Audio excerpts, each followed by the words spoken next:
Pourquoi comparer les restrictions sanitaires imposées à ceux qui ne sont pas vaccinés à l'apartheid ou à la Shoah est totalement inexact, en plus de vous faire passer par un résidu de fond de chiottes? Eh bien pour la simple raison qu'il y a une différence. On ne peut pas mettre au même niveau restreindre une personne pour ce qu'elle est, pour son identité, et restreindre une personne pour ce qu'elle fait, pour ses actions. Vous n'êtes pas vacciné, de ce fait, votre liberté de mouvement sera restreinte. On peut être d'accord ou pas avec cela, mais en aucun cas cela n'est comparable au fait d'être restreint à cause de son identité.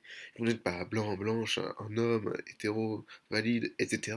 De ce fait, votre liberté de mouvement sera restreinte. Il est donc inacceptable de faire ce genre de comparaison. Si une personne non vaccinée ne respecte pas les restrictions, Yale terminera avec une amende. Et dans le pire des cas, peut-être terminer en tôle. Alors bien entendu, je ne dis pas que ces sanctions sont justes ou pas, mais dans tous les cas, vous vous en sortirez. Tandis qu'une société où on vous restreint pour ce que vous êtes, pour votre identité, est une société qui vous fera la vie dure durant toute votre existence. Peu importe que vous soyez modèle ou pas, à tout moment, on vous rappellera que votre identité pose problème.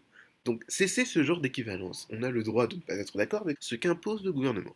Mais cela ne justifie pas tout et n'importe quoi. En l'occurrence, cela ne justifie pas que vous vous compariez à des minorités qui ont été victimes des pires régimes qui soient, et dont les conséquences sont encore présentes aujourd'hui.